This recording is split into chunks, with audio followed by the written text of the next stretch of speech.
The sound of a soft violin playing in the distance fills the air, but it's drowned out by the pounding of my heart. I stand in front of the mirror, smoothing down the ivory lace of my wedding dress, my hands trembling. Today is supposed to be the happiest day of my life, the day I marry the man I love, the day I start my own family. But as I look at my reflection, all I can think about is the empty space where my parents should be. They're not here. They didn't come. And the reason? My sister Claire, their perfect, flawless daughter, hasn't walked down the aisle yet. In their eyes, I've committed the ultimate sin. I dared to get married first. Let me take you back to the moment I realized just how deep their favoritism ran. Growing up, I was always the other daughter, the one who didn't quite fit the mold of their perfect family image. Claire, 2 years older than me, was their golden child. She had flawless grades, a smile that could charm anyone, and a knack for always doing exactly what our parents wanted. She was the daughter they bragged about at dinner parties, the one whose accomplishments were framed on the mantelpiece, while my small victories, a B+ on a math test, a second-place ribbon in a school race, were met with a dismissive nod or, worse, silence. I didn't resent Claire, not really. She was my sister, and I loved her, but I couldn't ignore the way our parents treated us like we were from different worlds. When I met David, everything changed. He saw me, really saw me, in a way no one else ever had. He didn't care that I wasn't perfect, that I wasn't Claire. He loved me for my quirks, my laughter, my stubbornness. When he proposed, I said yes without hesitation, dreaming of a future where I could finally build a family that valued me for who I was. I wanted my parents to be part of that future, to see me as more than the shadow of their perfect daughter. So I called them, my voice shaking with excitement, to tell them the news. "Mom, Dad, I'm getting married," I said, clutching the phone so tightly my knuckles turned white. There was a long pause on the other end of the line. Then my mother's voice, cold and sharp, cut through the silence. "Married? But Claire isn't even engaged yet. How could you do this?" I blinked, stunned. "What does Claire have to do with this? I'm in love, Mom. David is amazing, and I want you to be there to celebrate with us." Another pause, this one heavier, suffocating. Then my father spoke, his tone dripping with disapproval. "You know how important it is for Claire to have her moment first. She's worked so hard, achieved so much. We can't have you overshadowing her." Overshadowing her? The word hit me like a punch to the gut. My wedding, my love, my happiness, it was all reduced to a threat to Claire's spotlight. I tried to argue, to explain that this wasn't a competition, that I wasn't trying to steal anything from anyone. But the more I spoke, the colder their responses became. Finally, my mother delivered the final blow. "If you go through with this wedding before Claire has hers, don't expect us to be there. We have an image to uphold, a family to represent. You need to think about what's best for all of us, not just yourself." I hung up the phone, tears streaming down my face, but a fire began to burn inside me. For the first time, I saw my parents for what they truly were, people obsessed with appearances, willing to sacrifice their own daughter's happiness to maintain their illusion of perfection. I made a choice that day. I wasn't going to let their warped priorities dictate my life. David and I set a date, sent out invitations, and planned a small, intimate ceremony surrounded by people who genuinely cared about us. But in the back of my mind, I held on to a sliver of hope that my parents would change their minds, that they'd show up, even if just to stand in the back of the room. The morning of the wedding arrived, crisp and bright, the kind of day that feels like a fresh start. I kept glancing at the door, waiting for the sound of their car pulling up, for the sight of my mother's stiff smile, or my father's reluctant nod. But as the minutes ticked by, that hope faded. My best friend Sarah, who was my maid of honor, squeezed my hand and whispered, "You don't need them. You have us." And she was right. David's parents were there, beaming with pride, treating me like their own daughter. My friends filled the room with laughter and love. But the absence of my parents was a void I couldn't ignore, a wound that throbbed with every step I took down the aisle. The ceremony was beautiful, despite the ache in my chest. David's vows brought tears to my eyes, and when he slipped the ring on my finger, I felt a weight lift off my shoulders. I was starting a new chapter, one where I was enough, where I didn't have to compete for love. But as we posed for photos afterward, I overheard one of my aunts whispering to a cousin, "Can you believe her parents didn't come? All because Claire hasn't had her big day yet? What kind of family does that?" What kind of family, indeed. That night, as David and I danced under the stars, I made a silent promise to myself. I would never let my children feel the way my parents made me feel. I would never choose appearances over love, perfection over happiness. But even as I made that vow, I couldn't shake the anger, the hurt, the betrayal. My parents had chosen their perfect family image over me, and I knew this wound would take years to heal if it ever did. Little did I know, their decision would come back to haunt them. The cracks in their perfect facade were already forming, and soon the world would see the truth behind their polished exterior. But that's a story for another day, a story of karma, of consequences, and of the moment I finally found my voice. Stay tuned for the next part, where the perfect family image begins to unravel, and the consequences of their choices come crashing down. The weeks after my wedding were a whirlwind of conflicting emotions. On one hand, I was basking in the glow of my new life with David. Our honeymoon in a quaint coastal town felt like a dream, with lazy mornings tangled in sheets and evenings walking hand in hand along the shore. For the first time, I felt truly seen, truly loved, without the weight of comparison crushing me. But on the other hand, the silence from my parents was deafening. Not a single call, not a text, not even a perfunctory congratulations. It was as if my wedding, the most important day of my life, had been erased from their reality, swept under the rug to protect their precious image. And Claire? She sent me a brief message the day after. "Congrats, sis. Sorry I couldn't make it. Work's been crazy." Work. Right. I didn't even bother responding. Returning home, I threw myself into building my new life. David and I moved into a cozy apartment, filling it with mismatched furniture and memories of our fresh start. I started a small freelance graphic design business, something I'd always wanted to do but never had the courage to pursue under my parents' judgmental gaze. Life was good, or at least it should have been. But every now and then I'd catch myself scrolling through social media, staring at my parents' posts, perfectly curated snapshots of their perfect family. Claire smiling at a charity gala, my mother in a designer dress, my father shaking hands with some important businessman. I wasn't in any of those photos, of course. I'd been edited out, a blemish on their flawless canvas. It was during one of those late-night scrolls, months after the wedding, that I noticed the first crack in their facade. Claire had posted a cryptic status. "Sometimes the pressure to be perfect is too much. Exhausted." The comments below were filled with concern from her friends, but my parents' response was what caught my eye. My mother wrote, "Oh, darling, you're doing wonderfully. Remember, you're our shining star always." My father added, "Chin up, Claire, you're the best of us. The best of us." Those words stung, but they also made me wonder what was going on behind the scenes. Was Claire, their perfect daughter, finally feeling the weight of their expectations? I didn't have to wait long to find out. A few weeks later, I got a call from my cousin Rachel, who'd always been more like a sister to me than Claire ever was. Rachel's voice was hushed, urgent, as if she were sharing state secrets. "You need to know what's happening," she said. "Claire's engaged, but it's a mess. Your parents are pushing her into this wedding like it's the event of the century, and she's cracking under the pressure." I sat down, my heart racing. "Engaged? To who?" "Some guy named Mark," Rachel said. "He's a lawyer, super successful, exactly the kind of guy your parents would approve of." "But Claire's not happy. I overheard her telling a friend she only said yes because mom and dad wouldn't stop talking about how it's time and how the family needs this. They're treating it like a business deal, not a marriage." I felt a strange mix of emotions, anger, sadness, and a tiny, shameful flicker of vindication. So this was their grand plan, the reason they'd skipped my wedding. Claire's engagement was their chance to stage the perfect spectacle, to show the world what a flawless family they were. But it sounded like Claire, their golden child, wasn't as thrilled about it as they were. I almost felt sorry for her. Almost. Rachel went on, her voice dropping even lower. "And there's more.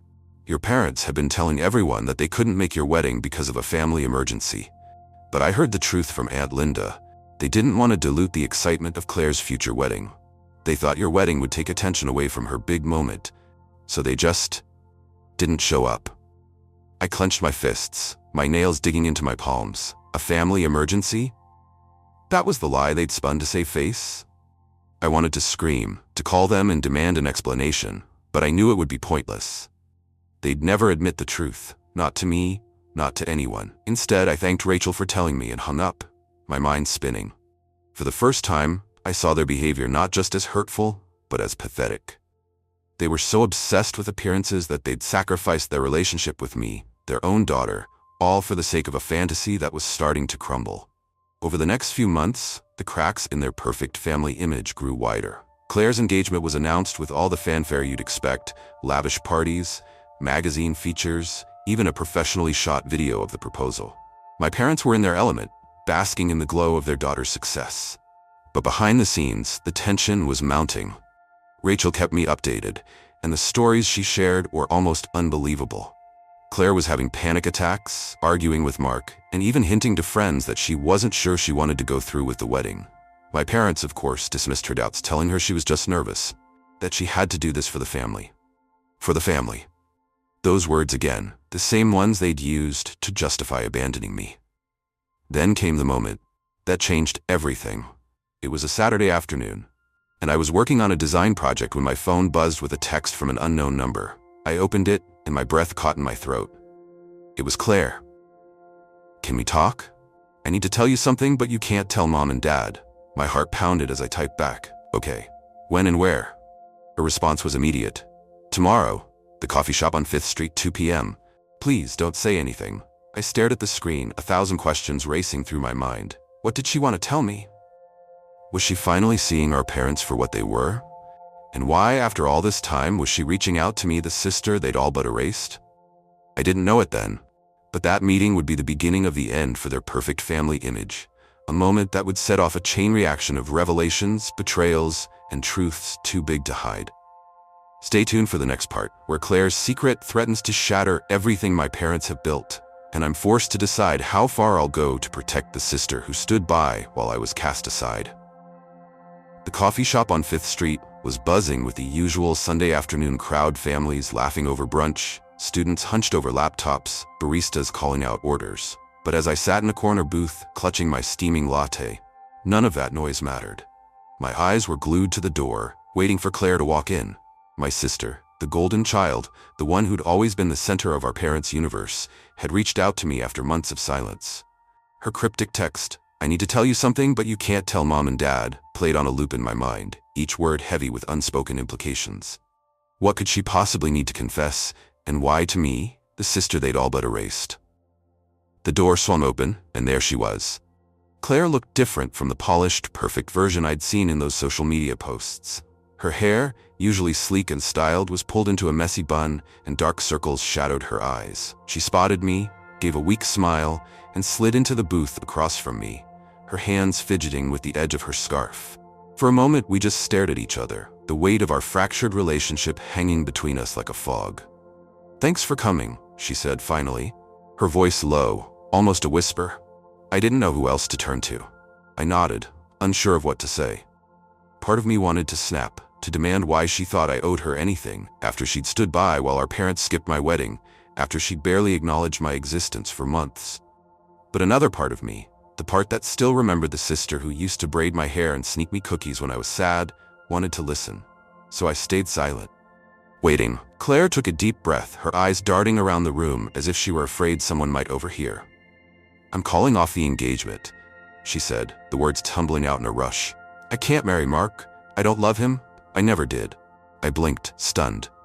"But the engagement parties, the magazine features, all of it, why go through with it if you didn't want to?" Her eyes filled with tears, and she looked down at her hands, twisting her engagement ring around her finger. "Because of them. Mom and Dad. They'd been planning this wedding since I was a kid, before I even met Mark. They kept saying it was my duty, my responsibility to uphold the family image. They said I had to be the perfect daughter, the one who does everything right, because..." Her voice cracked, and she looked up at me, guilt etched across her face. "Because you didn't." The words hit me like a slap, but I forced myself to stay calm. "Because I didn't," I repeated, my voice steady despite the storm raging inside me. "You mean because I dared to fall in love, to get married, to live my life on my terms instead of theirs?" Claire nodded, tears spilling down her cheeks. "I'm so sorry, Lily. I know what they did to you was awful. Skipping your wedding, it was wrong, so wrong. But I was too scared to say anything.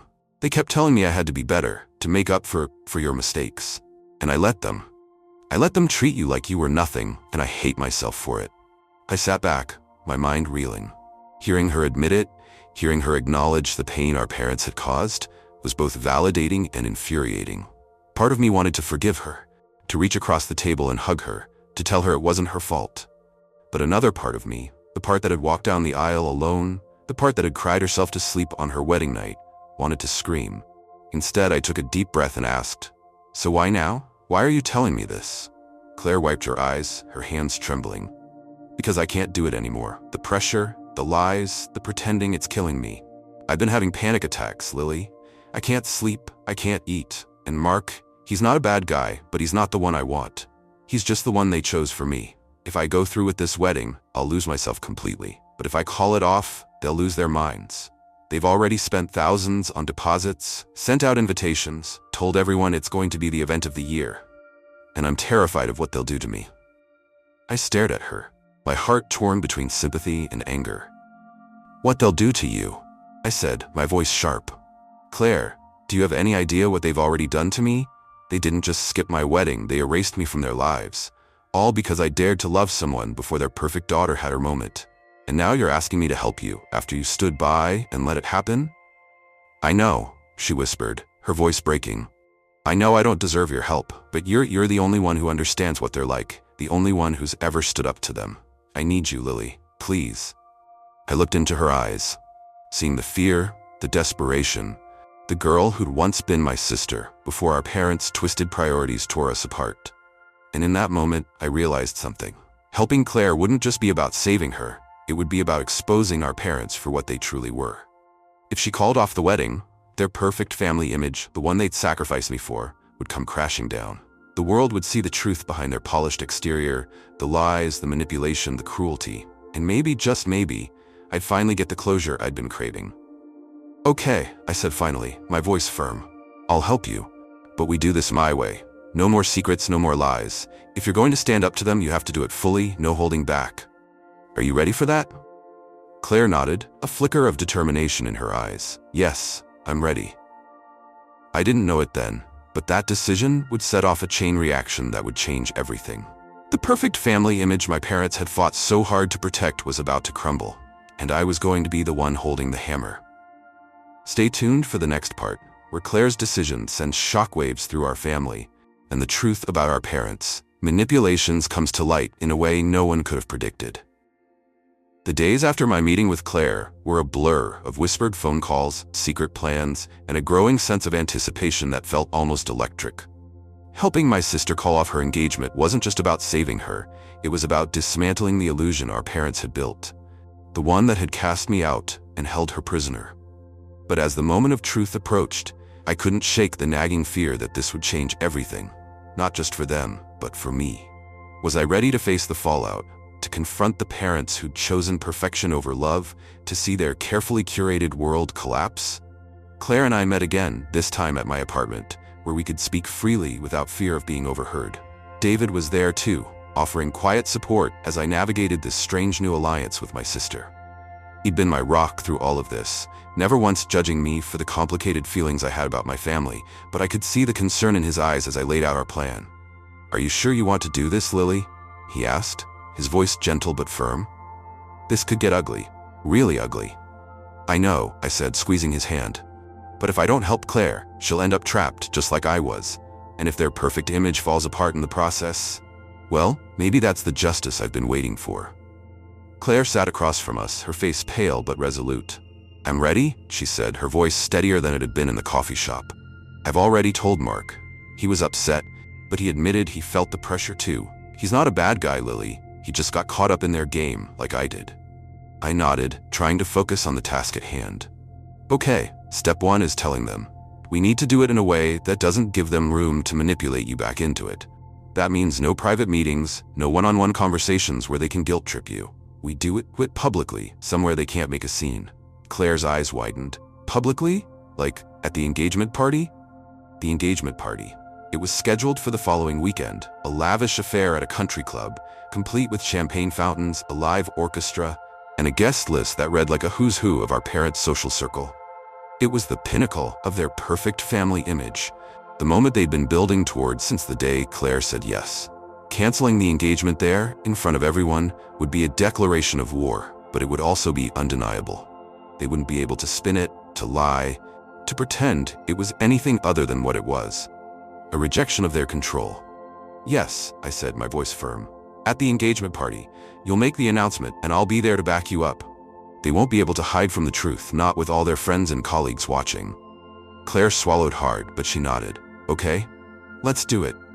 The night of the party arrived, crisp and glittering, the kind of evening that seemed designed for fairy tales. But as we stepped into the grand ballroom, I felt anything but magical. The room was a sea of elegance, women in designer gowns, men in tailored tuxedos, all of them smiling and toasting to the happy couple. My parents were in their element, my mother radiant in a silver dress, my father shaking hands with a smug grin. Claire, dressed in a pale blue gown, looked like a porcelain doll, beautiful but fragile, as if one wrong move might shatter her. And then there was me, the uninvited daughter, slipping in through a side entrance, my heart pounding as I scanned the room for my sister. The moment came during the toast. My father stood at the front of the room, glass raised, his voice booming with pride. "To Claire and Mark," he said, "the perfect couple, the future of our family.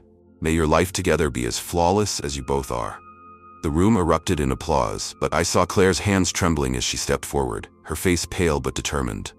"Actually," she said, her voice cutting through the noise, "there's something I need to say." The room fell silent, all eyes on her. My mother's smile faltered, and my father's brow furrowed, but Claire pressed on. "There isn't going to be a wedding. I'm calling off the engagement. I don't love Mark, and I can't marry him just to make other people happy. I'm sorry to everyone who came here tonight expecting a celebration, but I have to be honest, this isn't what I want."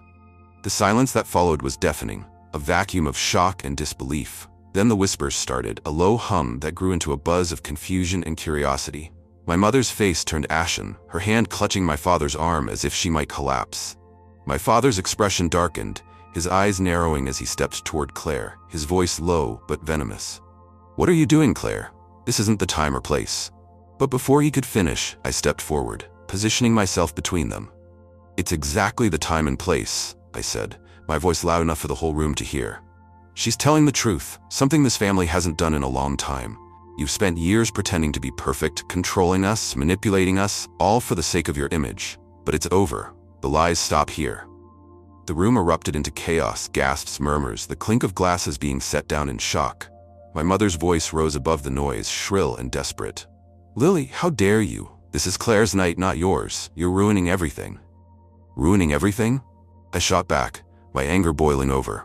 "You ruined everything when you skipped my wedding, when you chose your precious image over your own daughter. And now you're doing the same to Claire, pushing her into a marriage she doesn't want. But she's done playing your game, and so am I." The truth hung in the air, raw and unfiltered, and for the first time, I saw my parents' facade crack wide open. My mother's eyes filled with tears, not of sadness, but of humiliation. My father's face turned red, his hands clenched into fists. And Claire, standing beside me, looked lighter, as if a weight had been lifted from her shoulders. The perfect family image they'd fought so hard to protect was crumbling, and there was no going back. Stay tuned for the final part, where the consequences of that night ripple through our lives, and I find a way to heal from the wounds of the past while building a future free from their lies. The aftermath of the engagement party was like a storm passing through, leaving destruction in its wake, but also a strange, cleansing clarity. The whispers that night turned into headlines by morning, golden couple's engagement canceled and shocking public scene. Family drama unravels at high society gala. My parents' perfect image, the one they'd spent decades curating, was shattered in a matter of hours, exposed as the hollow facade it had always been. And for the first time, I felt a weight lift off my shoulders, not just because their lies were out in the open, but because I'd finally spoken my truth and Claire had found the courage to speak hers. The days that followed were chaotic. My parents tried to salvage their reputation, issuing a carefully worded statement about personal family matters and supporting Claire's decision, but the damage was done. Their social circle, once so quick to fawn over their perfection, now buzzed with gossip, their whispers a mix of pity and schadenfreude. My mother called me, her voice trembling with a mix of anger and desperation, demanding I fix this, as if I could somehow undo the truth. "You've humiliated us," she said, her words sharp but brittle, like glass about to break. "You've destroyed everything we worked for." "No, Mom," I replied, my voice calm but firm. "You destroyed it. You chose appearances over love, control over happiness. You skipped my wedding, erased me from your lives, and pushed Claire into a life she didn't want, all for your precious image. But it's over. You can't hide behind lies anymore." I hung up, my heart pounding, but my resolve unshaken. For years, I'd carried the pain of their rejection, the wound of their absence on my wedding day, the sting of being the lesser daughter. But in that moment, I realized I didn't need their approval. their love, or their validation. I had David, my friends, my work, my life, a life built on authenticity, not illusion. And now I had Claire too, not as the perfect sister I'd once envied, but as a flawed, human sister, trying to find her way, just as I had. Claire and I spent a lot of time together in the weeks that followed, rebuilding the bond our parents had fractured. It wasn't easy. There were moments of tension, of resentment, as we navigated the years of hurt between us. But there were also moments of healing, like the night we sat on my couch sharing a bottle of wine, and she apologized, tears streaming down her face. "I should have stood up for you," she said, her voice thick with regret. "When they skipped your wedding, when they treated you like you didn't matter, I should have said something. I was scared, Lily. Scared of losing their love, of not being perfect. But I lost you instead, and that's the worst thing I could have done." I reached for her hand, my own eyes misty. "It's not too late, Em. We can't change the past, but we can build something new, something real." And we did. Claire moved out of our parents' house, renting a small apartment not far from mine. She started therapy, working through the years of pressure and expectation, and began exploring what she truly wanted, not what our parents had dictated. She even took up painting, something she'd loved as a child, but abandoned because it didn't fit their vision of success. Watching her rediscover herself was like watching a flower bloom after a long, harsh winter, and it reminded me of my own journey, of the strength it took to break free from their shadow. As for our parents, the fallout was harder for them to accept. My father retreated into silence, his pride wounded beyond repair, while my mother oscillated between rage and self-pity, calling me every few days to alternately berate me and beg for forgiveness. But their apologies, when they came, were hollow, laced with excuses and justifications. "We only wanted the best for you girls. We thought we were protecting the family." I listened, but I didn't let their words pull me back into their orbit. I'd spent too long trying to earn their love, too long believing I wasn't enough. Now I knew better. One evening, about 6 months after the party, Claire and I decided to host a small dinner at my apartment, a celebration of our new beginning. David was there, of course, along with Rachel, a few close friends, and even Mark, who'd become a friend to Claire after their breakup. Both of them bonded by their shared escape from our parents' expectations. As we sat around the table, laughing over burnt garlic bread and stories of our childhood, I felt a warmth I hadn't known in years. This was family, not the polished, perfect version my parents had chased, but a messy, real, beautiful one, built on love, not lies. Later that night, as Dave and I cleaned up the kitchen, he wrapped his arms around me, his voice soft in my ear. "You did it, Lily. You broke free, and you helped Claire do the same. I'm so proud of you." I leaned into him, tears prickling my eyes, but this time they were tears of gratitude, not pain. "I couldn't have done it without you," I whispered. "You showed me what real love looks like." And that, I realized, was the true victory. Not the public downfall of my parents' image, not the headlines or the gossip, but the life I'd built in its place, a life where I was enough, where love was unconditional, where perfection was a myth I no longer chased. My parents' perfect family had crumbled. But in its ruins, I'd found something far more valuable: freedom, healing, and a future I could call my own. So here's my message to anyone listening, anyone who's ever felt less than, invisible, or trapped by someone else's expectations. You are enough, just as you are. You don't have to be perfect to be loved, and you don't have to carry the weight of someone else's illusions. Break free, speak your truth, and build a life that's yours. Because in the end, the only image that matters is the one you see in the mirror, smiling back at you. Thank you for joining me on this journey. If this story resonated with you, please like, share, and subscribe for more tales of triumph, healing, and the power of authenticity.